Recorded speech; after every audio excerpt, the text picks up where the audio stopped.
Indian benchmark indices, Nifty and Sensex, set new record highs yesterday on 27th November. An important feature of this new record is that there is no celebration in the market. Normally, when the market breaks into a new record, there will be rejoicing and celebration. But this time, there was no celebration. Retail investors are not happy with this new record high for the market. Why are the retail investors unhappy? Will this rally in the market sustain? What are the likely trends going forward? Welcome to Geojit Spotlight.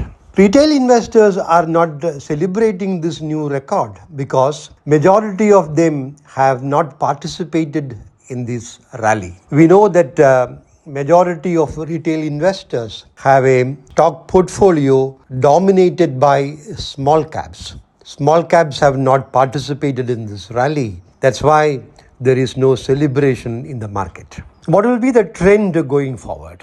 Can this rally continue? Let's get the issue in perspective. If you take the last 5 years, from November 25th, 2020 to November 25th, 2025, India is the best performing large market in the world. Nifty has outperformed most large markets like US S&P 500, Euro Stocks 50, Japanese Nikkei, Chinese Shanghai Composite, South Korean Kospi. Nifty has beaten all of them by a decent margin. But India's underperformance began after the previous peak of September 2024, with the Nifty touching a high of 26,277 with a closing high of 26,216. So the most important reason for the underperformance from September 2024 is the sharp dip in corporate earnings from 24% CAGR during FY21-24 to only around 6% in FY25. This sharp dip in corporate earnings pushed up the market valuations and FIIs turned massive sellers, selling in India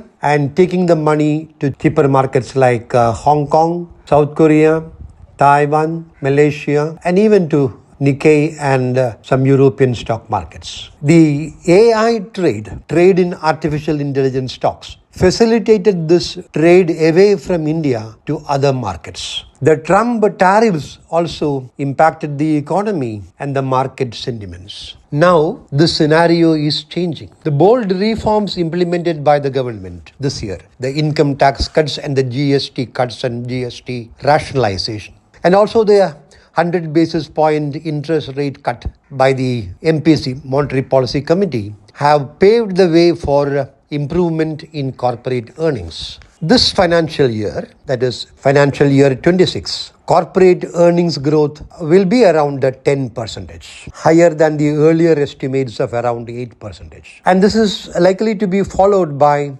15 to 16% corporate earnings growth in financial year 2027. This has made forward valuations fair and has instilled confidence in investors.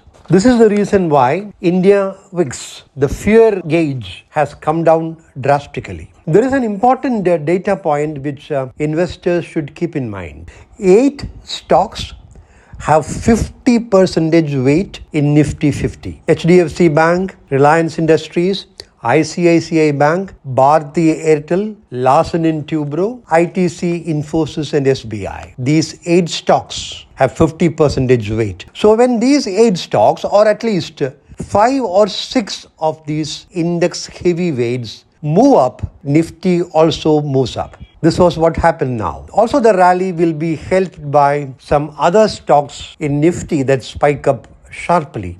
The top Nifty gainers since the 2024 September high were Bharat Electronics, BEL, Eicher Motors, Bajaj Finance, Bharti Airtel and SBI. I'm talking of Nifty 50 stocks, the large caps. It is important to understand that even as the Nifty and Sensex broke into new record high, the small cap index is even now around 9% below the all-time record high of this index. This poor performance is due to the high valuations of the small cap segment. I'm talking about the index level valuation, not stock level valuations. Stock level valuations can vary very sharply. Even some loss-making companies are trading at high levels without earnings. That is because of their growth potential. Even if we look at the situation now, the Nifty PE, I'm talking about the Nifty 50. Nifty 50 PE ratio is 22.8, in line with long-term averages almost. But Nifty 100 small cap PE is 29.2. Normally, large caps will have a higher valuation than small caps. But during the last 5 years, this trend has been inverted.